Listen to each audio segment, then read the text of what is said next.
Welcome to our weekend wellness hour. Today we have a good friend of mine, recent new friend, but still a good friend, and I love having conversations with him.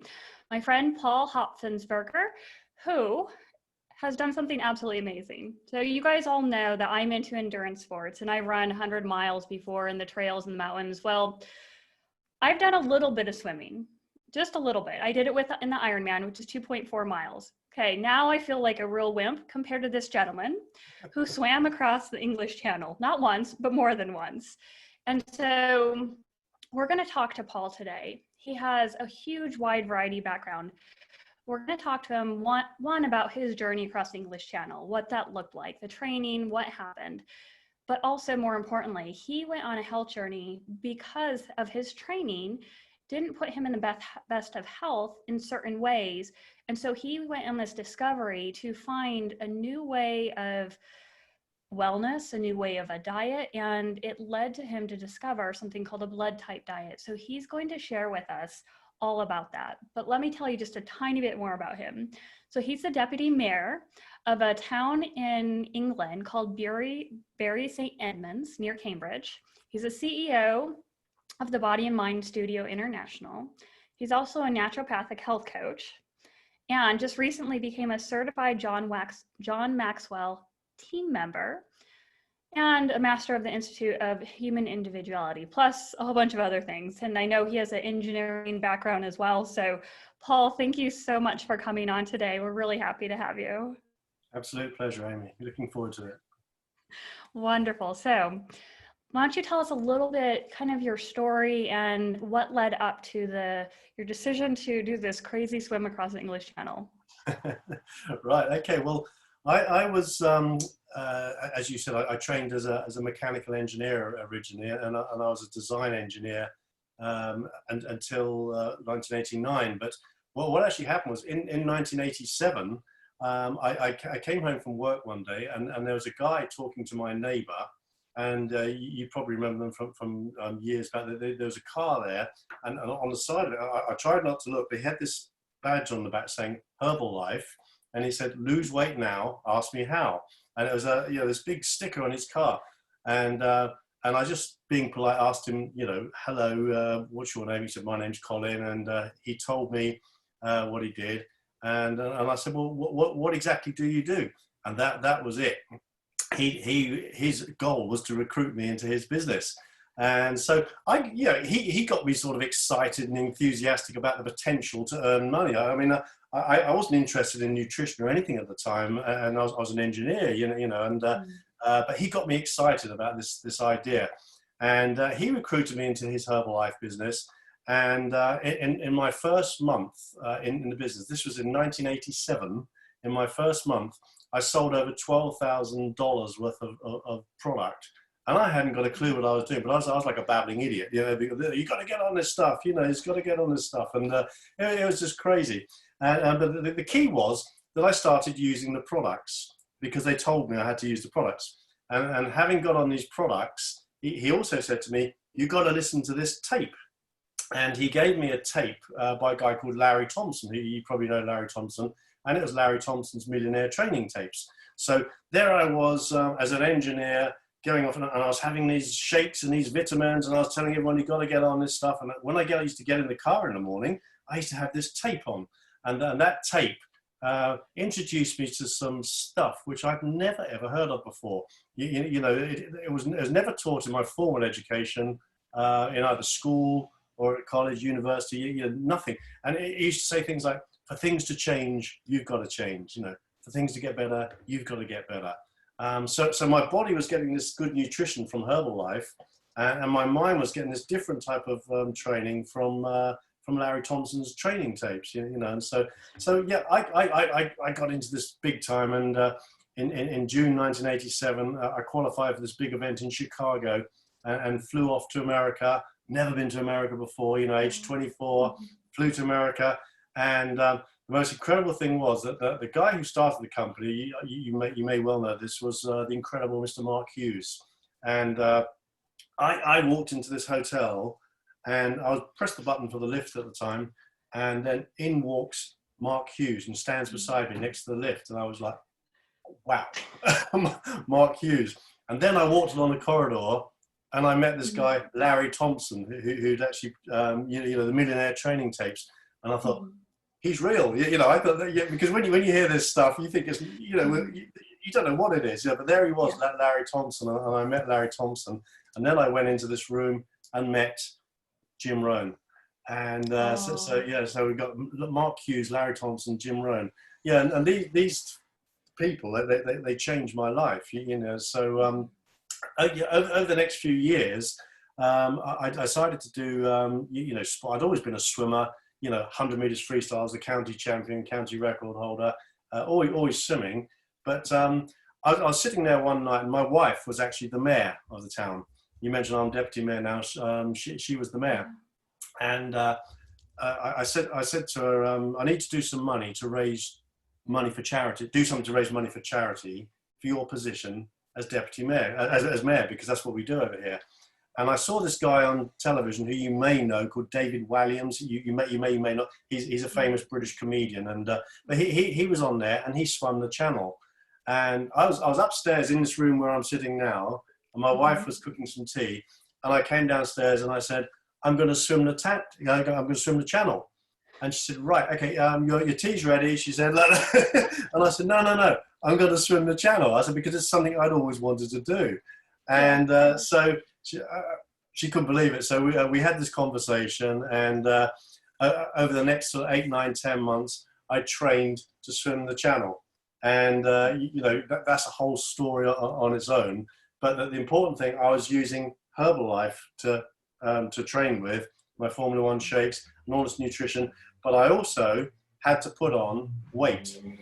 So to put on weight, you have to put on weight because you're in the English Channel for it could be anything from around about 10 hours to about 20 hours. The record for the slowest swim, 25 hours to get across. That's the record, and so it could be anything on there depending on how fast you swim and how cold it is and the conditions on the day, so you have to prepare for that. So I had to put on weight. And so what I was doing in particular, I was drinking Guinness, which you may have heard of, to try and put on weight. And also I was eating lots of steak and pasta. Yeah. Now, important for later on, steak is red meat, obviously. Pasta contains wheat. And those, they helped me put on this weight, but it started to cause me health problems. Yeah. So, do you want to carry on with the channel bit, or? Yeah, let's talk a little bit more about the channel, because we have to talk a little bit more about that. So tell us, so what was your training like? What do you wear? What type of wetsuit do you wear? What was the experience? Tell us a little bit about that, and then we'll go on with your health journey. Okay. In English Channel swimming circles, we don't actually talk about wetsuits because you're not allowed to wear one. No, it's a very blasphemous word. we wear a pair of Speedos, hat and goggles. Finished like that. So to actually train for something like that, to spend that amount of time in the channel, the first time I did a really cold swim, if you imagine, I was July 2006. I said I was going to do it. November 2006, I got into Dover Harbour in November. Now it's getting really cold in Dover Harbour, and I was in there for about 15 minutes. But the coldest I've ever been, and still to this day the coldest I've ever been, is I decided on December the 26th, 2006, to do this swim from a place called Felixstowe Beach to a pier, which on Google Earth looked about that far. But and I was actually a counsellor then, as in I was the mayor's consort then, because my wife was the mayor. And so we got down there, and all the press were there, and the public were on the beach, and the big radio mast was there. They put the mast up, and everyone was getting excited. And I said hello to everyone, and I walked down, and I looked at where this pier was, and I went, oh my God. How far is that? This was just December. A little further. Yes, it was bigger than this. It was much bigger than this, and it was December the 26th. This was, and not forgetting, we don't wear wetsuits. We wear a pair of Speedos, hat, goggles, and I always wear earplugs because I don't like water in my ears, but that doesn't Yeah. help with the temperature. And the whole idea of this Christmas Day swim was that people would run into the actual sea and then run out again. But I was going to get in and swim down to the pier. And So keep going. So everyone was assembled, and they said, "Come on, let's go." And they said, 3, 2, 1, get in. They all ran in. They went, and they all ran straight out again. And so, because I stepped into the water, and as I stepped in, I thought, wow, as up to my knees. You know, I thought that is so cold. That's so cold. And then when it goes above the speedos, well, I nearly died. It was just absolutely freezing. It was 5 degrees centigrade was the temperature of the water, just above freezing. Wow. And 5 degrees above freezing. And I eventually, I thought, I'm going to have to do this. I'm going to have to do this. And I got in up to my neck, and it just literally, you know about breathing, it took my breath away. It absolutely took my breath away. I have never experienced anything so cold. And I've got to do this. I've got to do it. So I got in, and I started to swim. And as I started to swim, I was thinking about hypothermia. And I'd read a book by an American lady called Lynn Cox, and she's done some phenomenal swims in her time. She wrote a book called Swimming to Antarctica. And that was the first book I read. And she mentioned that if hypothermia is setting in, what actually happens is your fingers start coming apart because your brain cannot communicate. It's not communicating, and that means hypothermia is starting to set in. So I started swimming. I was doing 1, 2, 3, and you look over there, and there's this huge oil tanker over there on the side, and 1, 2, 3, and there's all these people running across the beach there, you know, going, yeah. And I thought, no, fingers are still together. And all the way down, I was thinking, and I started to get so cold in there, so cold. And I just kept thinking, no, my fingers are still together. I must be okay. I can do this. I can do this. And I kept going. And 35 minutes later, because the tide was coming this way and I was swimming against the tide, it was actually a mile swim. That's what it was, a mile. But at 5 degrees centigrade on December the 26th in a pair of Speedos, I touched the pier, and when I touched it, I went to get out, and as I got out, I was just like Indian rubber man, you know. I was just floppy, and I couldn't coordinate anything. And as I got, I was shaking to the core, and everyone came running down. They were talking to me, and it just took my mind off everything. And I did it. And a guy who'd already swum the channel before said to me, "If you can do that, you can swim the channel." And so that was key to the training. So that was part of the big training sessions. Yeah. That's and actually then, interesting. Go ahead. No, you carry on. Yeah.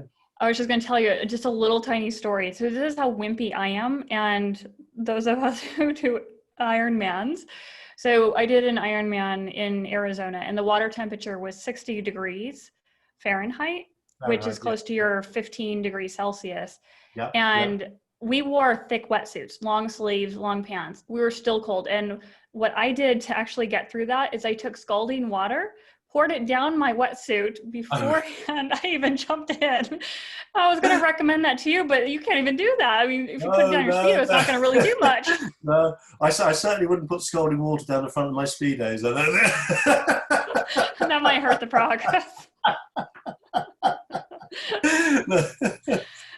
Yeah, but so I kept doing this. When I say we, I'll say we all the time, because Becky, my wife, came with me all the time, and without her, I would not have been able to do it. There's a team. It was a real team effort, and we kept going, and eventually we got to May, and I met someone. They said, you need to be in Dover in the first weekend in May, where you will be trained by experienced channel swimmers. And there's this awesome lady I met called Frida Streeter, and she was known as the Channel General. So we called her the General, and she was always known as the General. And you did not mess with her. She was 70 years of age, and you did not mess with this lady, honestly. She said, like, right, you, what's your name? And people used to call me Hoffy. So they said, right, Hoffy, said, what's your swimming like? Well, go and show me. She got in, she goes, right. She goes, get in there now and do an hour. And if you came back at 50 minutes or 55 minutes, she said, I thought I told you an hour. I said, well, it's nearly an hour. She said, get back out there again, yeah, this lady was just, she was phenomenal, and you just didn't mess with her. She was great. And so we started off with like an hour, and eventually within about 4 weeks, we were doing backwards and forwards across Dover Harbour. And it's about, by then it's about 11 degrees centigrade in a pair of Speedos for 7 hours. Wow. 7 hours. So we had to swim backwards and forwards for 7 hours. And if you came in at 6:58, she'd make you do 8 hours, So she said, you won't get out of the channel if you're 2 minutes from France, will you? No. So when I say 7 hours, I mean 7 hours. And that's how she was, So it was great fun. Yeah. So now with long distance running, you have aid stations. Now I feel like we're really wimpy. What do you do for hydration and fuel when you're swimming for 7 hours? Okay, so what do you do? The first time you actually say, she says to you for 2 hours and then come in for a feed. And so we used to swim across to Dover Harbour, back again, and in, and that was just about 2 hours. And then you literally swim in, and Becky became one of the beach crew. There's about 10 of them on there feeding you a really high carbohydrate, horrible drink, which is just lukewarm, which when you've been in there just for 2 hours, feels really hot, really hot. Yeah. And you drink it and you go, woo, it's like Popeye having his spinach. It just really fires you up, and off you go again. So you do 2 hours, then 1 hour, then 1 hour, then 1 hour, 1 hour, and then then eventually it's 7 hours you come in. So first one is 2 hours, and then every hour, and it's literally that a little bit of water, and that's what we had. Yeah. Wow. And then how often did you do this? So weekly? I was doing roundabout in the swimming pool and in the sea. So I was training every single day during the week in the swimming pool. And that was we had 1 day off, which was a Thursday. I didn't used to go on a Thursday, so you just have 1 day to give the body a rest. So every single day in the swimming pool. Friday night we used to travel down to Dover, 7 hours Saturday in Dover Harbour, and then this is the crux of it. When you can hardly walk and everything, you go back to your room, have a sleep, have a shower, something to eat. You get up next morning and you're like, everything's creaking and you can't move. 6 hours on Sunday. So on a Saturday, 7 hours, 6 hours on Sunday. And that's what she called a split channel swim. So in effect, you've done 13 hours separated by a night of training. And so you do that every weekend until you're swim. So I was doing about 60,000 meters a week swimming. Yeah. Wow. Yeah. And what time of the year did you do your swim? Yeah. So we were given a tide. There's neap tides and spring tides, and the year before, that's the very first thing you do is you book your tide, and the pilot says, okay, you're number 3 on the week beginning July the 7th, 2007. And I said, what does that mean, number 3? That means there's 2 ahead of you. So I will take this one guy, hopefully on the 7th, someone else on the 8th. 8th, 9th, and 10th. It was something 8th, 9th, and 10th. So hopefully you'll be the 10th. And very rarely does that ever happen, because the 8th might be a bad day, so you move back a day, and you move back a day, and so he always goes first, someone goes second, and someone goes third, because you're the only person swimming with that pilot who takes you across. And as it happened, ours was spot on. He went on the 8th, 9th, and then we set off at 5:30 in the morning from a place called Samphire Hoe, which is right next to Dover, and I set off for France on July the 10th. Yeah.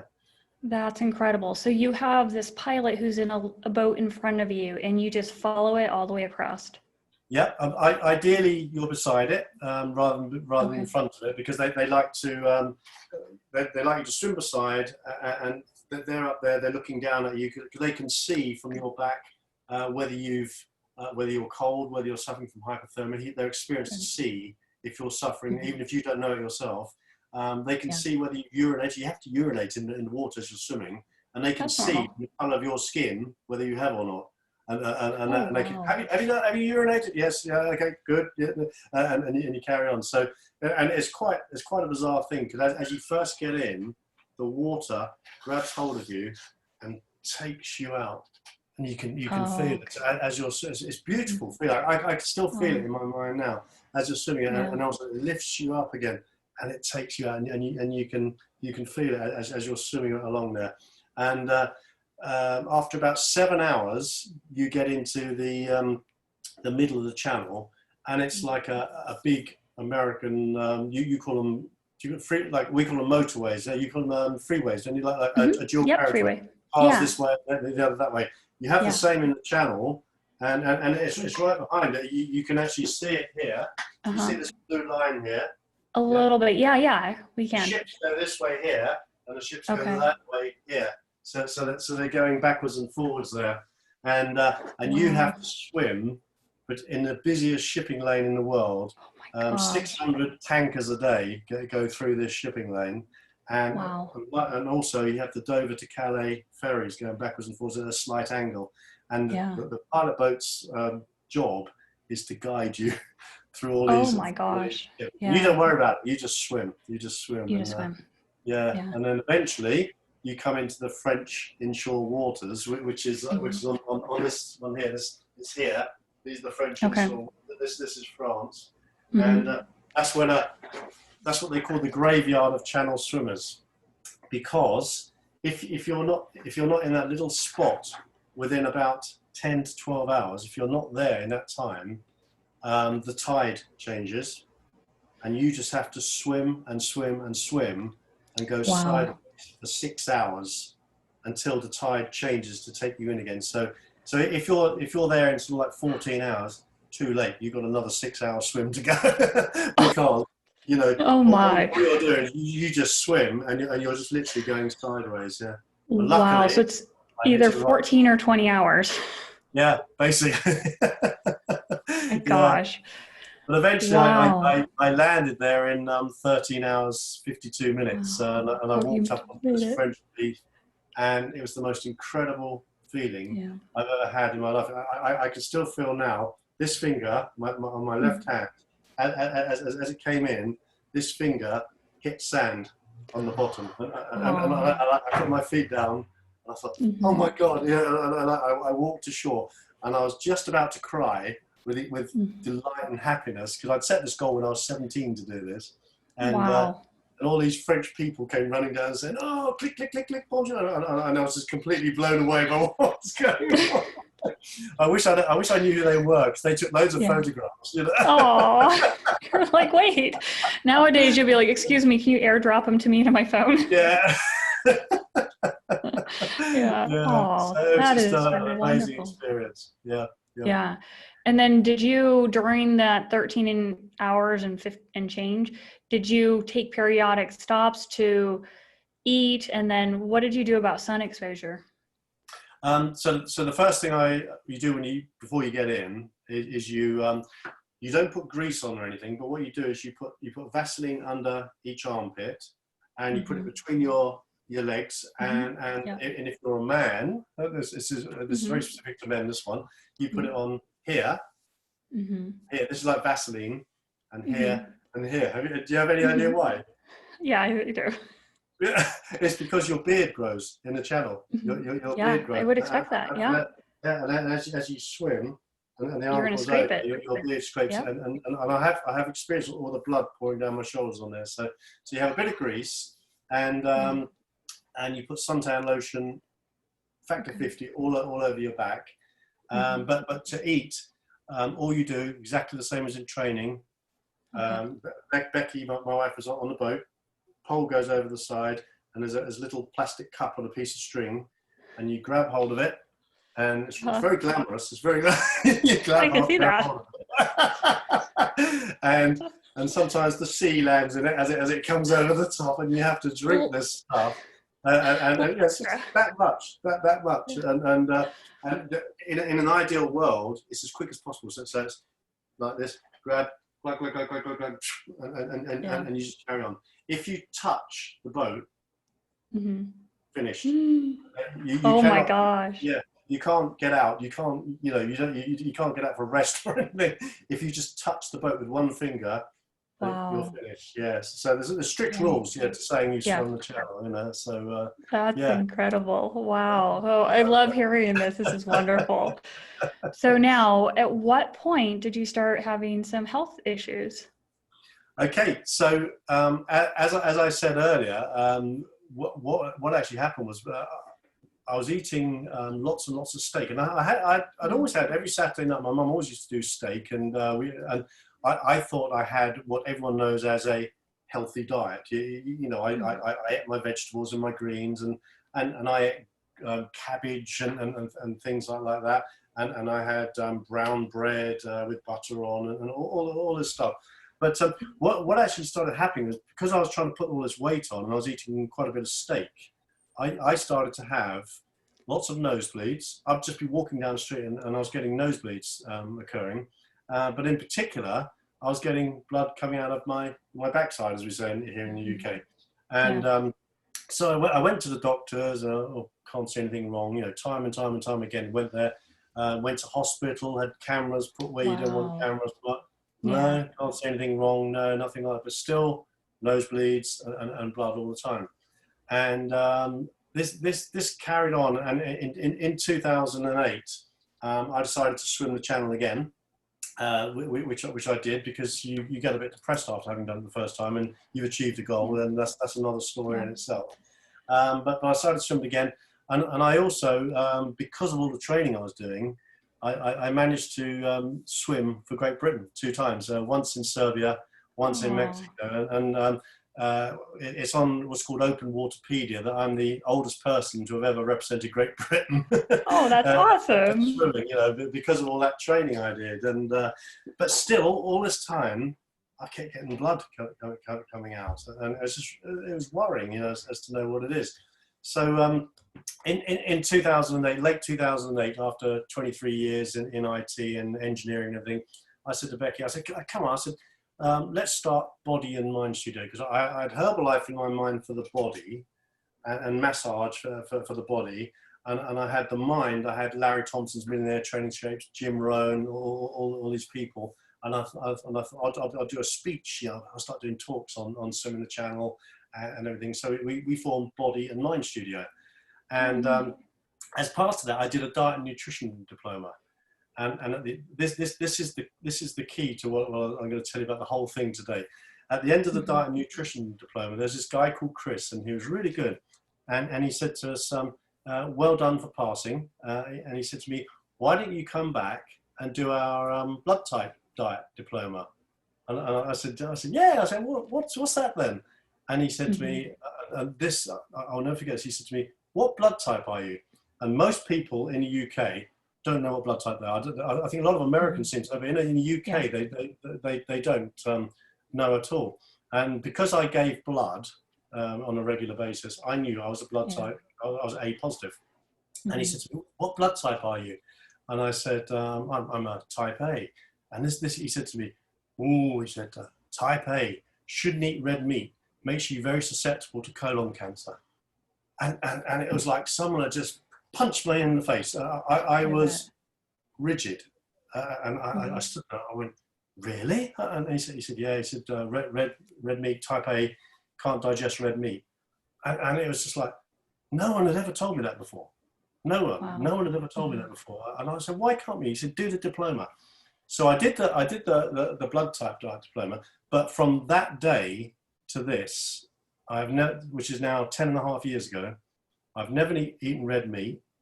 I've never had blood come out my backside, and I have not had a nosebleed. But that was even, when he told me to come and do it, I stopped straight away, because if someone's telling me that, and the doctors don't know what's wrong, I thought, well, I'll try this. So it was instant. It was instant. It just didn't happen again. So yeah. So I just think that's phenomenal to actually hear that. Yeah. And I went on the blood type diet, and then eventually, we probably haven't got time to discuss all that today, but there's a genotype diet and precision medicine, and it's all evolved from blood type diet. But do you want me to tell you sort of the fundamentals of how it works? Yeah, let's go into that. We definitely have time to go into it, because So did you do that extra course in the blood type diet that he said you should do? Yeah, I did it, and then to understand it, I said that the blood type diet theory was developed by Dr. Peter D'Adamo, and he's professor of generative medicine at the University of Bridgeport in America, and his father. And they did some pioneering work in the 60s and 70s, and the research found that the main problematic factor was something called lectins. So lectins is the most important part of what we're talking about today here. And so lectins are actually abundant and diverse carbohydrate bonding proteins found in foods and nutritional supplements. And thousands of foods and people have been tested, and it's been noted which foods raise toxic byproduct of lectin reactions. So lectins have agglutinating properties which affect your blood and the lining of your digestive tract, which is the fundamental area we need to concentrate on for optimum health and well-being.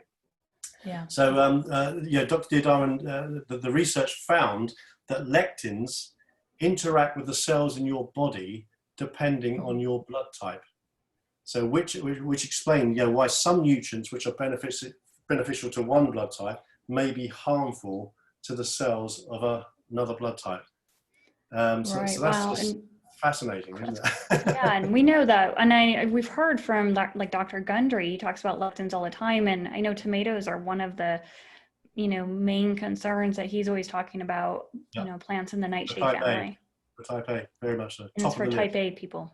Okay. Yeah, but I say lectins can be very bad, and I always use the story when I first tell people about this, is that in 1978, Georgy Markov was assassinated on a London street via a micro-engineered pellet containing ricin, which was fired into his leg from an umbrella. And so ricin is a lectin produced in the seeds of a castor oil plant. That's what it is, it's castor oil. And it's a highly potent toxin. So he was basically injected with food, a lectin, which agglutinated or solidified his blood, and it killed him like that. So and so this is what the wrong food for your blood type does. It agglutinates your blood on there. So that's the fundamental basis of it. So when someone says, well, why can't I eat tomatoes? Language barrier. Language different. It's okay. I like the way you sound. The way you sound better, anyway. but I mean, tomatoes and bananas for type A are almost top of the list with red meat as to avoid. There's a bit more to it than that. There's something called a secretor status, which you probably haven't got time to discuss today. But every time people say, well, why can't I eat that? And I said, lectins. Can I eat that then? I said, yeah, the lectins are good in that one. Can I eat this one? No. Why not? Lectins. Yeah, it's always lectins. That food. I mentioned to you earlier about cabbage. Cabbage is it's very, very food specific, individual food. When people say eat all your vegetables, they're good for you, I shudder. I shudder because like broccoli for me, very good. I'm a type A. A positive. So broccoli for me, very good. Cabbage for me, no good. Peas for me, they're good. So it's very specific. Each individual food has these lectins which agglutinate your blood or not. So I had a lady on the phone yesterday said to me, she said, oh, I like she's a blood type O, potatoes really bad for blood type O. And she said to me, is it okay if I have some every now and again? And I said to her, well, I always say it like this. I said, if, for instance, you're particularly partial to a nice glass of cyanide once a month, and you say to me, is it okay if I have one once a month? What do you think I'm going to say to you? She said, really? And I said, yeah. I said, you should not eat potatoes, period. Yeah. She said, it's that serious? And I said, yeah, it's that serious. And like that. And she said, wow, that's what I've been doing wrong all these years. Because she said, I tried the blood type diet and for 3 weeks, and it didn't really work for me. I said, no. This is not something you try for 3 weeks.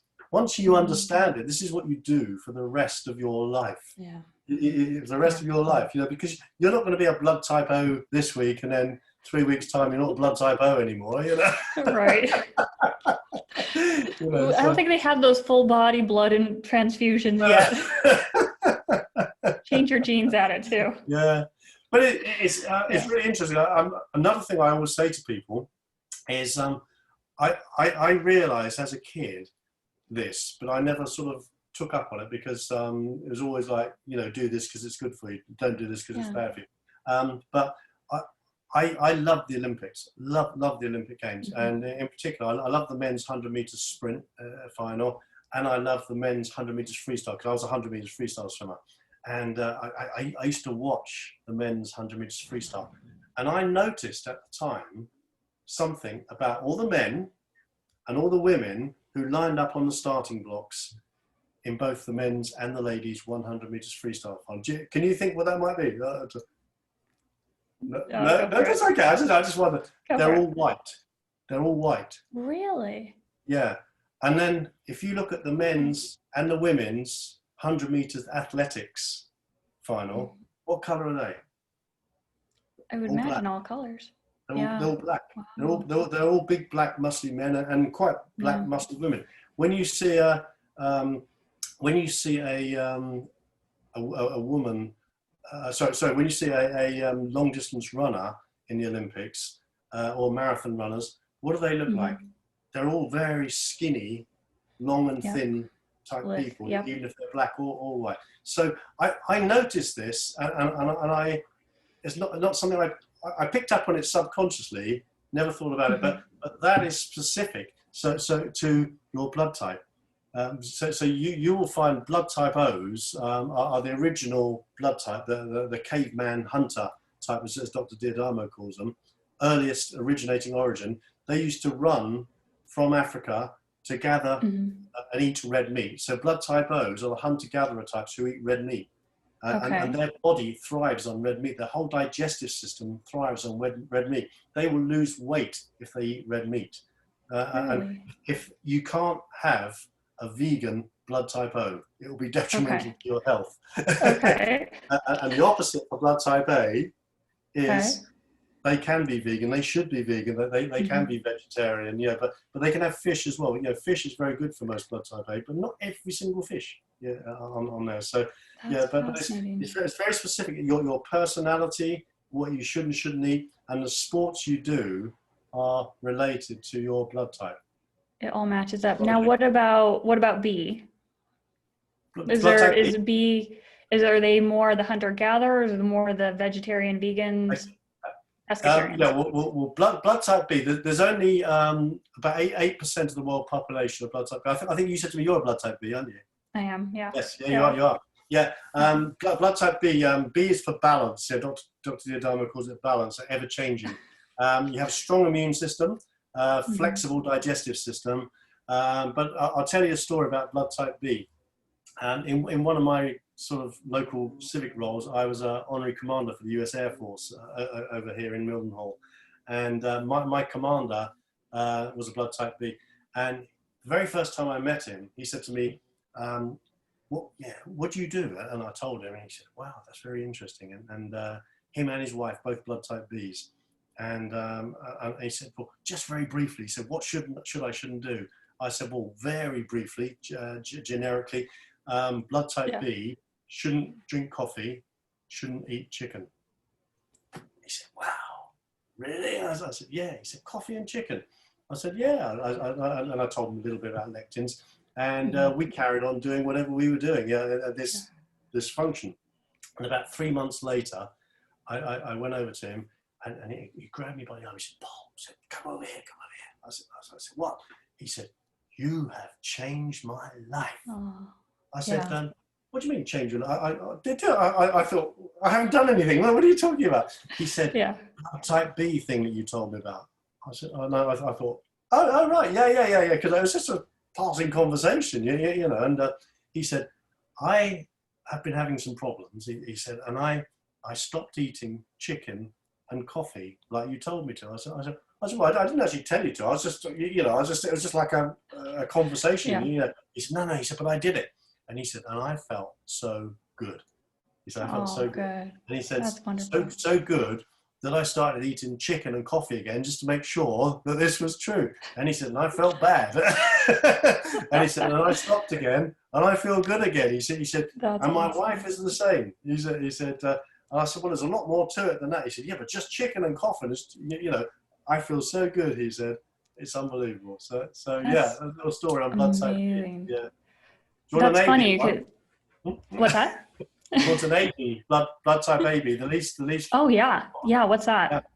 I had a lady, because I did clinical massage. Well, I don't do it anymore, so I haven't got time. But I did clinical massage. I had a lady come in, very very pretty girl, 24, probably 100 odd pounds overweight, and she had problems, bad back. And so I said to her, you know, do you think perhaps you might want to look at your nutrition? You know, she said, oh no, I've got to get this back sorted first. And I said, well, possibly if you looked at your nutrition, it might help your back pain on there. She said, oh no. So anyway, so I treated her, and I said, what do you generally eat on a daily basis? She said, oh, chicken salad. And I looked at her and I thought, blood type AB. And she said, what? Why? And I said, do you know what blood type you are? She said, no. And I told her that the lectins in blood type A, the lectins in chicken for blood type AB, you will put on weight. Wow. No. She said, no. I said, I just got a feeling you're blood type AB. So I took a blood sample, because we do blood samples. I ship them all over the world, these blood testing kits, and people have them. And she came back blood type AB. She was just blown away. She could not believe that she was trying to lose weight, chicken salad, and she was getting bigger and bigger because of her blood type. Yeah. So that's fascinating. So now, what about the positive or negative parts of blood type? Does that matter? That doesn't matter with your food. So we test for your ABO blood type. So you can be an A, a B, an AB or an O, and your rhesus positive or negative. And then we also test for your secretor status, and that is a huge part of it. That's why I said it's not all completely down to your blood type. It's due to your secretor status and your MN blood group. So you can be a secretor or non-secretor, and MN, NN, or MM in your blood type. So if you take me, I'm actually an A2, rhesus positive, non-secretor, MN. And so there's five blood types on there. Where that is particularly useful is when we calculate your genotype, which is sort of where the blood type diet moved onto your genotype diet. So what they found in the early 2000s is that everyone thought you were born with the genes you were born with, and you can't do anything about it. But you can turn. What they found is you can turn off the bad genes and on the good genes with the right food for your blood type and your right genotype diet. So we use all of those to determine your genotype, along with fingerprints, leg measurements, arm measurements, taste that we do a taste on your tongue. Lots of different tests we do to calculate your genotype on there. So in answer to your question, the rhesus, it doesn't affect the food you eat on the blood type diet, but it's used to calculate part of your genotype on there. Yeah. And so it sounds like from when you do the genotype assessment, that gives you more information to really narrow down the foods that you should eat or shouldn't eat.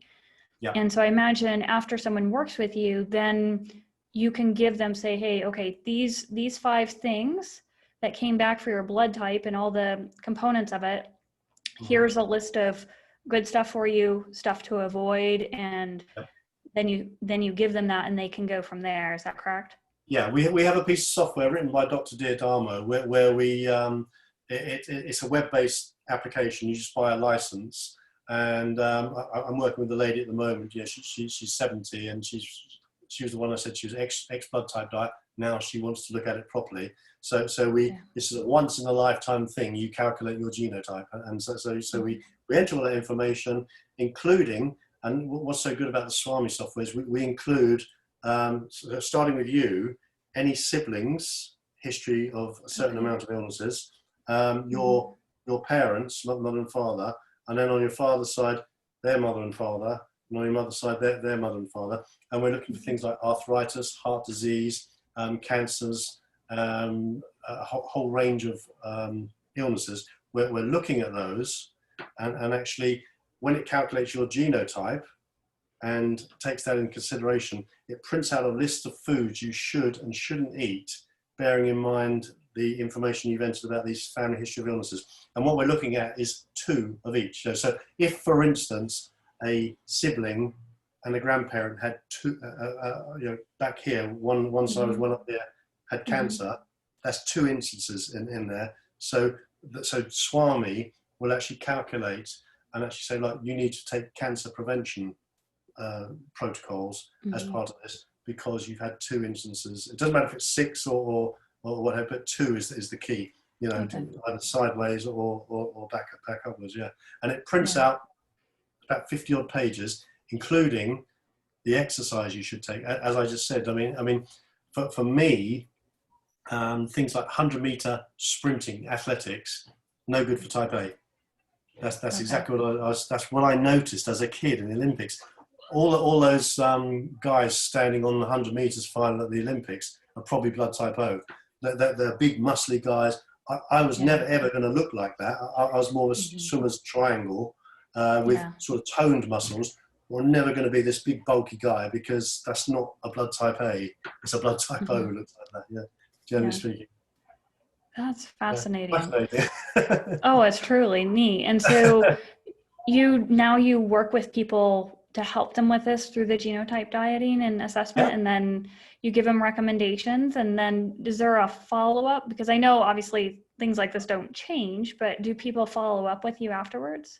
They do sometimes, but in particular, or Dr. Diadamo, we have blood type specific supplements. So we have vitamins and minerals for type A, O, AB, and B, and the polyflora, the probiotics for type O, AB, and B, and so they're all very much blood type specific on there. So generally speaking, once people go on to SWAMI with us and they've got all their food supplements, the important thing is to reduce the lectin intake and to line your digestive system. So Deflect A deflects the lectins in bad food for blood type A. Deflect O does it for type O. Deflect B does it for type B. And so each one of those deflect is actually deflecting the lectins away for the specific blood type on that. And what that does is it actually changes your fingerprint. Really? So the reason we take the fingerprints is we're looking for white lines in your fingerprint. So when you take a fingerprint, you can see the fingerprint, but when you have these little white lines through them, that means you have digestive system damage or lectin damage in there. So the lectins, the deflects, over a period of like 8, 9, 10 months, change what your fingerprints. They remove the white lines because you're reducing your lectin intake. Wow. It's astonishing. It took 10 months. I was covered in white lines on here, and then after 10 months, none. All gone.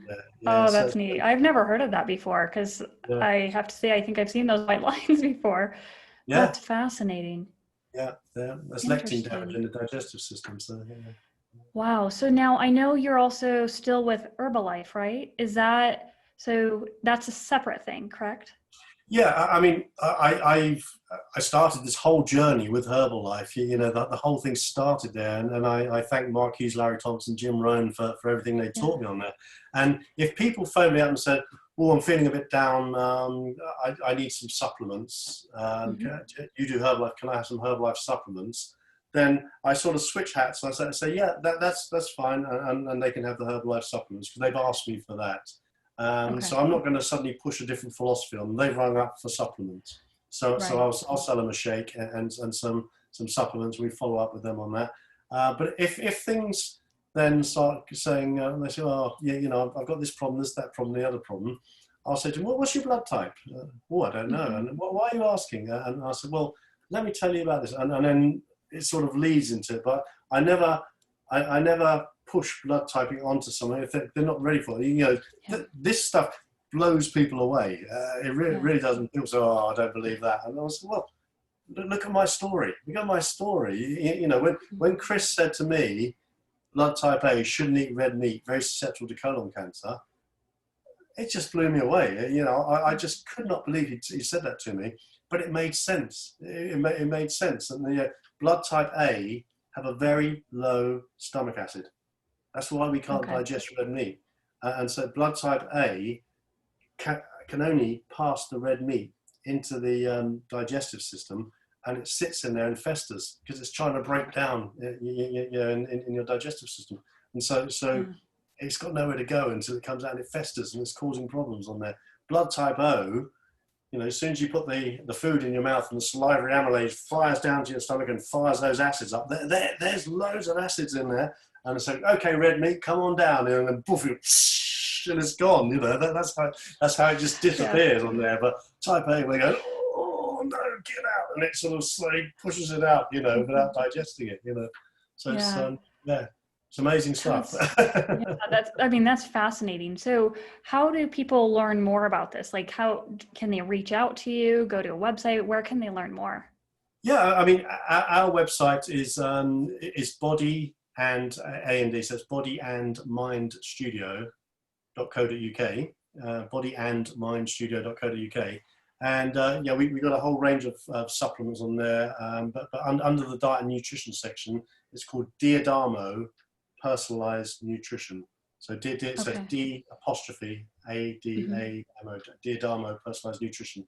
So all the supplements on there, blood tests are on there, swam is on there, which is the everything's under there. Yeah. Or you can send me an email to paul@bodyandmindstudio.co.uk. You can send me that way they can reach out to you if they want to talk to you about swimming as well. Yeah. People still ring up about swimming, you know, so can you tell me about the channel? Yeah. Well, it's great. I mean, not many people have done what you've done, and it takes a lot of dedication and just the right circumstances, and you've done it multiple times. So people look up to that, and you can be a great resource, not only for swimming, but also for blood type diet, supplements, all of that. It's amazing, your background. Yeah. I haven't done an Ironman though, Amy. So but again, I don't think for my blood type that's right for me. Yeah, Tai Chi and yoga is good for type A. Oh, okay. We have to do some breathing too. Calm me down. Those types of things too. Gotta get you into all that. Yeah. That's wonderful. So any last advice you would recommend to people? I think the biggest thing, and it really gets me, is when people say, eat this, it's good for you. And you say, well, you don't know who I am. Like that. All the foods are designed for the human race, but we're all different. Every single person is different. You know, so when you go to the supermarket and they say you got your potato, what do you call them, crisps? We call them crisp chips. I think you call them. They have the crisps, potato and you chips, got your biscuits, and you got this. You got all these different foods on there. I go in there, I think, no, that's not good. That's not good. And you know, don't ever now, from this day forward, don't ever think, eat this, it's good for you, because everyone is an individual. You know, and people have been asking me about the COVID. Yeah, what do you do for COVID? And you have to say, well, I don't know anything about you. You can't help someone supplement or anything, or any food or any supplement. You can't specifically help them unless you know their blood type. You know, so that's it's fundamental. Yeah. That's wonderful. I really appreciate this amazing story, just your whole journey and diving into this. And it's great because once you found a problem, you worked really hard to find a solution, and you explored all of your options. You went the traditional medical route, saw the physicians, and then you started on this diet journey, and you were able to find a solution for you. And now you're helping other people out. So really commend you on that. Absolutely wonderful. Yeah. Thank you. Thank you. Well, thank you guys all for joining us today. Thank you, Paul, so much for coming on. We really appreciate it. And please reach out to Paul. He is a wealth of information, very personable, easy to talk to. I always am laughing and smiling when I talk to him. So thank you again, Paul, and we'll see you guys all next week. Yeah, great. Thanks, Amy. You're welcome. Bye, guys.